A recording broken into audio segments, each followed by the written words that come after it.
அழகு, முக அழகு, உடல் அழகு இது எல்லாமே யாருக்கு முக்கியம்? ஆண்களுக்கா? பெண்களுக்கா? ரொம்ப ஒரு டிஃபிகல்ட்டான கொஸ்டின் இல்லையா?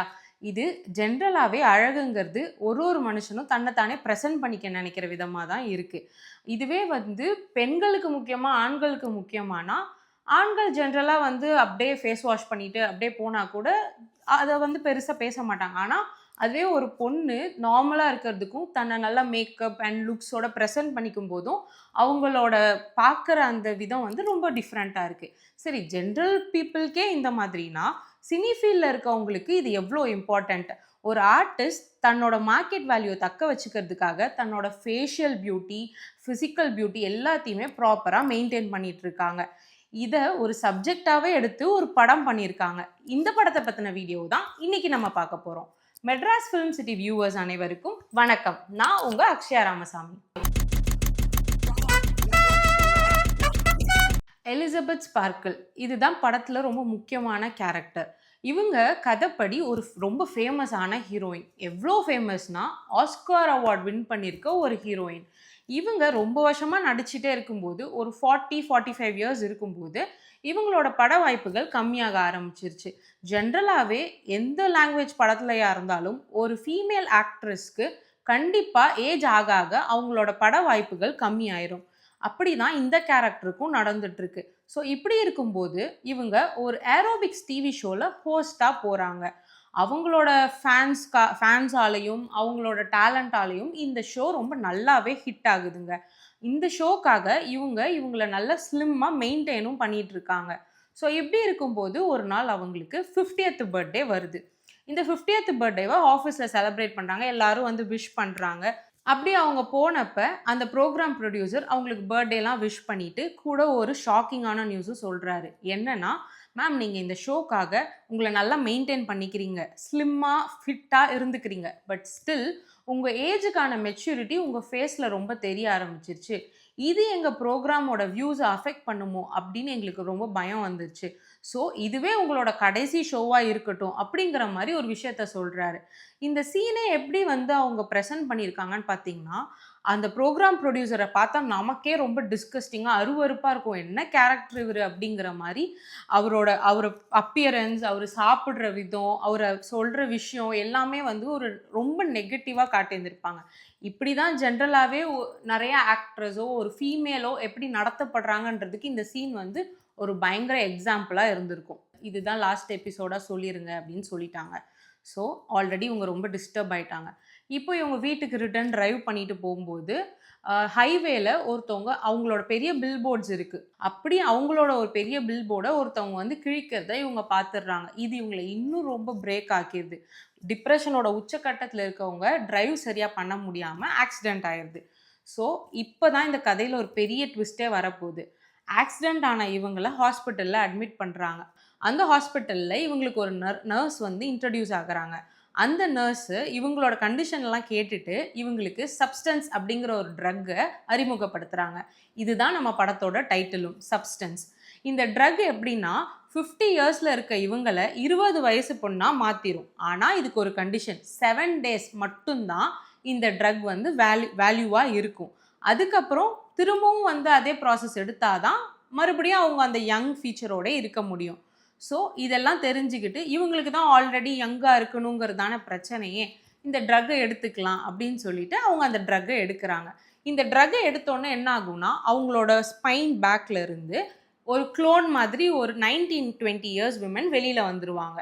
இந்த 50 இயர்ஸ் உமன் மயக்கத்தில் இருப்பாங்க அந்த 7 நாளும். இப்போ இந்த 20 வயசு பர்சன் வந்து வெளியே போயிட்டு அவங்க நினச்ச மாதிரி லைஃப்பை என்ஜாய் பண்ணிட்டு அவங்களோட பியூட்டியை வந்து மற்றவங்க அட்மையர் பண்ணுறதெல்லாம் பார்த்து சந்தோஷப்பட்டுக்கிறாங்க. இது இவங்களுக்கு இப்போ ஆசை வந்துடும். இப்போது நம்ம ஒரு நல்ல ட்ரெஸ் போட்டு 4 பேர் அது நல்லா இருக்குது அப்படின்னாலே நமக்கே வந்து அன்னைக்கு ஃபுல்லும் நம்ம தான் ஹீரோயின் அப்படின்னு தோணும் இல்லையா? அதே மாதிரி தான் இவங்களுக்கும். இந்த 7 டேஸ் லூப் மிஸ் ஆகி 30 டேஸ்க்கு அந்த யங் லேடியாகவே அவங்க இருந்ததால் அவங்களோட அந்த ஒரிஜினல் பாடி வந்து ரொம்ப ஒரு மோசமான நிலைமைக்கு வந்துருச்சு. எப்படின்னா அந்த ஸ்கின்னு அவங்களோட ஹோல் டோட்டல் பாடியுமே ரொம்ப அழுகி போய் ரொம்பவே வந்து ஷ்ரிங்க் ஆகி ஒரு மாதிரி ஆயிட்டாங்க.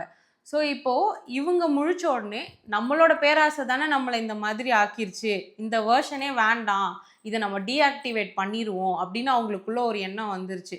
ரொம்ப மனசு கஷ்டத்தோட தான் போய் அதை டீஆக்டிவேட் பண்ணுவாங்க. ஆனா அப்படி டீஆக்டிவேட் பண்ணும்போது, திடீர்னு அவங்க வெளியில பார்த்தா அவங்களோட பில் போர்டு இருக்கும். அதாவது என்னன்னா, ஏதோ கொஞ்ச நாள்ல வந்து ஒரு பெரிய ஒரு ஷோல அவங்க பார்ட்டிசிபேட் பண்ண போறாங்க. ஐய்யயோ! அட்லீஸ்ட் அதுவரைக்குமாவது நம்ம இத வந்து ஆக்டிவேட் பண்ணி வச்சிருந்திருக்கலாமே! அப்படின்னு அப்பதான் அவங்களுக்கு அந்த ஞாபகம் வரும். திரும்பவும் ரொம்ப யோசிச்சு, மறுபடியும் ஆசை யாரங்க விட்டுச்சு? ஆக்டிவேட் பண்ணுவோம் அப்படின்னு சொல்லிட்டு ஆக்டிவேட் பண்ணியிருக்காங்க. ஆனா இப்போ ஆக்டிவேட் பண்ண உடனே அந்த இறந்த யங்கர் வெர்ஷன் உயிரோட வந்து என்னையா கொல்ல பார்க்குற அப்படின்னு சொல்லிட்டு அவங்க இந்த ஓல்டான பாடியை கொன்னுடுறாங்க.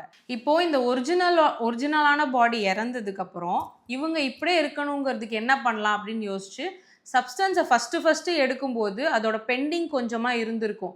அதை நம்ம எடுத்துக்கிட்டா நமக்குள்ளேருந்து ஒரு க்ளோன் வந்துடும் அப்படின்னு தன்னைத்தானே ஒரிஜினலாக நினச்சிக்கிட்டு அந்த பெண்டிங் இருந்த கொஞ்சம் சப்ஸ்டன்ஸ் ட்ரக்கை அவங்க எடுத்துக்கிறாங்க. ஸோ இப்போ எடுத்ததுக்கப்புறம் என்ன ஆகும்னு பார்த்தீங்கன்னா, அவங்களுக்குள்ள இருந்து ஒரு க்ளோனாக வெளியில் வராமல் அவங்களோட பாடி பார்ட்ஸ் கொஞ்சம் கொஞ்சமாக பார்ட்ஸாக வெளியில் வருது. நிறைய உடம்பு பாகங்கள் அங்கங்கேருந்து வெளில வர ஆரம்பிக்குது. இப்போ எப்படி அந்த ஈவெண்ட்டுக்கு போகிறதுக்காக தானே இவ்வளவுமே பண்ணாங்க. ஆனால் அந்த ஈவெண்ட்டுக்கே எப்படி போவாங்கன்னா, தன்னோட ஃபோட்டோ வந்து ஒரு பிரிண்ட் பண்ணி எடுத்து மாஸ்க் மாதிரி போட்டுக்கிட்டு ட்ரெஸ் பண்ணிட்டு அந்த ஈவெண்ட் போகிறாங்க. ஆடியன்ஸ் எல்லாரும் அவங்களோட ப்ரெசன்ஸை பார்த்துட்டு சூப்பர் வாவ் நீங்கள் வந்து உங்கள் மாஸ்க் எடுங்க அப்படிலாம் அவங்கள பார்க்க ரொம்ப ஆசையாக கத்திருக்காங்க. ஆனால் அப்படி இருக்கும்போது சடனாக என்ன ஆகும்னா அவங்களோட கை வந்து துண்டாக வெளியில் வந்து விழுந்து ரத்தம் வந்து அந்த ஸ்டேஜில் ஆடியன்ஸ் மேலே எல்லார் மேலேயும் அப்படியே வந்து செதறி இருக்கு. ஸோ இப்போ இந்த பொண்ணோட டெத்து எப்படி இருக்கும்னு பார்த்தீங்கன்னா, அந்த ஸ்டேஜில் அவளோட கை துண்டாய் விழறது, அந்த ரத்தம் எங்கே பார்த்தாலும் சிதறது, ஆடியன்ஸ் மேலே, ஸ்டேஜில் அவங்க உடல் பாகங்கள் வெளியில் வந்து விழறது, இந்த மாதிரி உலகத்திலே பார்க்கறதுக்கு ரொம்ப கொடூரமான விஷயம் இந்த காட்சியாக தான் இருக்குங்கிற மாதிரி அந்த டைரக்டர் அந்த ஷாட்டை எடுத்திருப்பாங்க. இந்த படத்தில் இவங்க முழுசும் என்ன என்ன விஷயத்த சொல்ல வராங்க அப்படின்னா, ஜென்ரலாகவே ஒரு பெண் தான் இப்படி தான் இருக்கணும், இப்படி இருந்தால் அழகுன்னு அவ ப்ரெசென்ட் பண்ணுறதை தாண்டி சில ஆண்கள் வந்து நீ இப்படி இருந்தால் தான் நல்லாயிருக்கும், உன்னோட உடல் இப்படி இருந்தால் நல்லாயிருக்கும், உன் கண்கள் இப்படி இருந்தால் நல்லாயிருக்கும், உன் முகம், மூக்கு, பாடி ஸ்ட்ரக்சர் எல்லாத்தையுமே அவங்க எப்படி இருந்தால் நல்லாயிருக்குன்னு சொல்கிறாங்களோ அதை தான் நல்லதுங்கிற மாதிரி நம்ம மைண்டுக்கு ஃபீட் பண்ணிடுறாங்க. இதை நம்பி நிறைய பேர் சர்ஜரி சைடும் போகிறாங்க. ஃபார் எக்ஸாம்பிள் நம்ம கோலிவுட்லேயும் சரி, பாலிவுட்லேயும் சரி, எல்லாமே ஜென்ரலாகவே ஆக்ட்ரஸ் பார்த்தீங்கன்னா அவங்களோட ஃபேஷியல் திங்ஸ், அவங்க கிளாமரஸ் லுக்குக்காக ரைனோ சர்ஜரி, அதாவது இந்த நோஸை வந்து மாற்றி அமைக்கிறது, அப்புறம் லெப்போசெக்ஷன், பாடி வெயிட் ரெடியூஸ் பண்ணுறது, இந்த மாதிரி நிறைய சர்ஜரிஸ் ட்ரை பண்ணுறாங்க. இப்போது இந்த கொஞ்சம் பீரியடுக்கு இந்த சர்ஜரிஸ்லாம் ரொம்ப சக்ஸஸ்ஃபுல்லாக இருக்கும். ஆனால் அது போக போக அதோட சைடு எஃபெக்ட்ஸ் அங்கங்கே கொஞ்சம் காட்டிட்டு தான் இருக்கும். எப்பயுமே நம்மளோட அழகு என்னவோ அதுக்கான அளவான விஷயங்களை மட்டும்தான் நம்ம செய்யறது நமக்கு நல்லது. அளவுக்கு அதிகமாக போய் இப்படி இருக்கணுங்கிறதுக்காகவும் சில விஷயத்தை தக்க வச்சுக்கணுங்கிறதுக்காகவும் நம்ம எடுக்கிற பல முயற்சிகளில் நிறைய விஷயங்கள் பார்த்தீங்கன்னா நம்மளோட கெட்டதில் தான் போய் முடியும். அந்த விளைவுகளை சந்திக்க போகிறதுமே நம்ம தான். ஸோ சமூகத்துக்காகவோ சில ஆண்களுக்காகவோ நம்மளை மாற்றிக்காம நமக்கு என்ன அழகுன்னு நமக்கு தோணுதோ அதை தான் நம்ம எப்பயுமே ப்ரெசென்ட் பண்ணியிருக்கிறது நம்ம எல்லாருக்குமே நல்லது. ஸோ இன்னைக்கு வீடியோ உங்கள் எல்லாருக்குமே ரொம்ப பிடிச்சிருக்கும்னு நினைக்கிறேன். இன்னொரு இன்ட்ரெஸ்டிங்கான வீடியோவோட சீக்கிரம் உங்களை நான் சந்திக்கிறேன். அது வரைக்கும் வணக்கம்.